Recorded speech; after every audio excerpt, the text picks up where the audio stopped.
আসসালামু আলাইকুম, welcome back to my channel রান্নার সন্ধানে।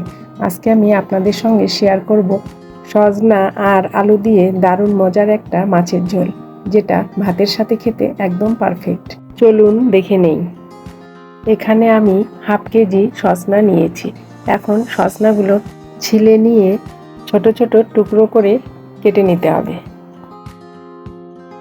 এই যে আমার সবগুলো সজনা ছিলে কেটে নেওয়া হয়ে গেছে। এবার চলে যাচ্ছি মূল রান্নায়। চুলায় পাত্র বসিয়ে দিয়ে ওর মধ্যে দিয়ে দিচ্ছি পরিমাণ মতো রান্নার রেগুলার তেল। তেল গরম হলে মেখে রাখা মাছগুলো একে একে ছেড়ে দিচ্ছি।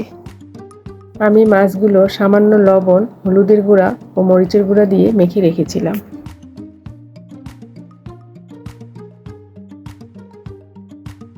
মাছগুলো একপাশে হয়ে গেলে উল্টিয়ে দিচ্ছি।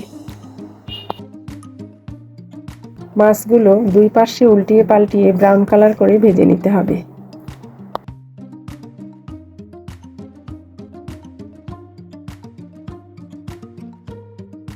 মাছগুলো ভেজে নেওয়া হয়ে গেছে, এখন তুলে নিচ্ছি।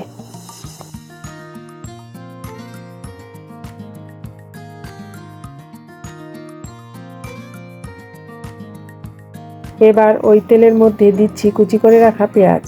পেঁয়াজ নেড়ে চেড়ে ভেজে নিতে হবে। পেঁয়াজগুলো আমি হালকা ব্রাউন কালার করে ভেজে নিব। এখানে আমি আরও সামান্য একটু তেল দিয়ে দিচ্ছি। এবার দিচ্ছি রসুন বাটা হাফ টেবিল চামচ, আদা বাটা দিচ্ছি হাফ টেবিল চামচ, জিরা বাটা দিচ্ছি হাফ টেবিল চামচ। এখন নেড়ে চেড়ে মশলাগুলো ভেজে নিচ্ছি।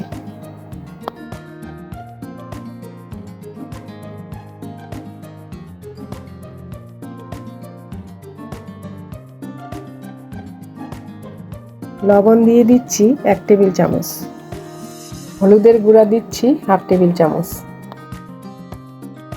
মরিচের গুঁড়া দিচ্ছি হাফ টেবিল চামচ। এবার মশলাগুলো নেড়ে চেড়ে দিতে হবে।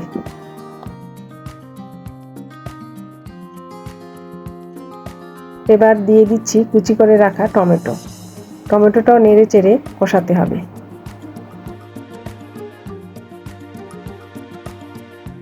এবার সামান্য একটু পানি দিয়ে কষিয়ে নিতে হবে।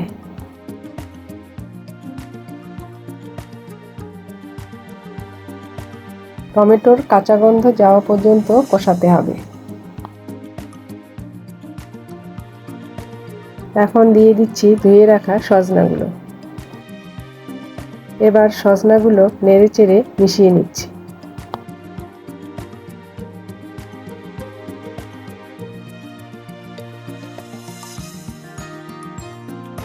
এখন সামান্য পানি দিয়ে সজনাগুলো কষিয়ে নিচ্ছি।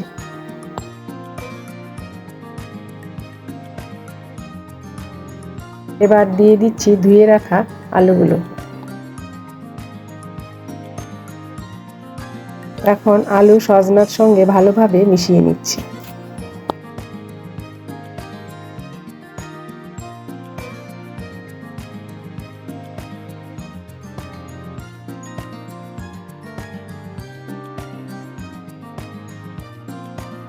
ধনিয়ার গুঁড়া দিচ্ছি 1 চা চামচ, গরম মশলার গুঁড়া দিচ্ছি হাফ চা চামচ। এখন মশলাগুলো নেড়ে চেড়ে মিশিয়ে নিচ্ছি।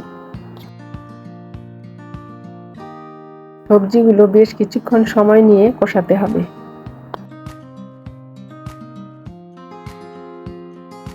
আমার সবজিগুলো কষানো হয়ে গেছে। এখন এর মধ্যে দিয়ে দিচ্ছি 2 কাপ পানি সিদ্ধ হওয়ার জন্য।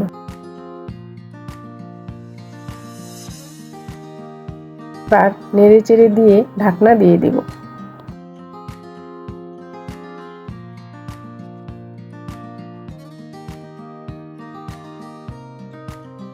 কিছুক্ষণ পর ঢাকনা তুলে নেড়ে দিচ্ছি।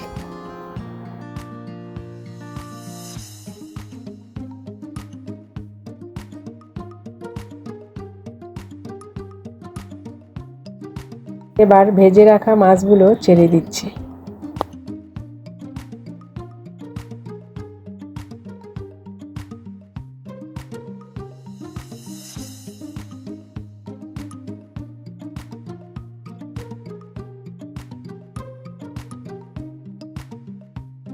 এখন আবারও ঢাকনা দিয়ে দিচ্ছি। কিছুক্ষণ পর ঢাকনা তুলে হালকাভাবে নেড়ে দিতে হবে।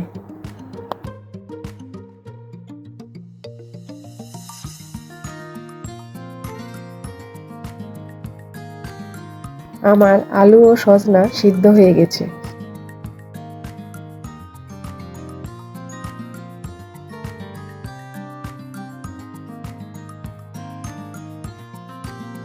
এখন এভাবে হাতল ধরে একটু ঘুরিয়ে দিতে হবে।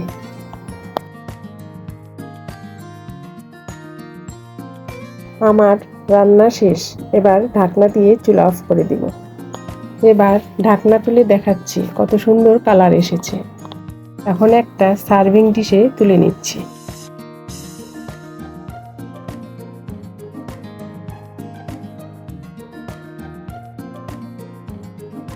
তৈরি হয়ে গেল আমার সজনা আলু দিয়ে মাছের ঝোল। আজকের রেসিপিটা যদি আপনাদের ভালো লেগে থাকে তাহলে ভিডিওটিতে একটা লাইক দিন, শেয়ার করুন আর চ্যানেলটি সাবস্ক্রাইব করতে ভুলবেন না। আজকের মতো এখানে বিদায় নিচ্ছি। আল্লাহ হাফেজ।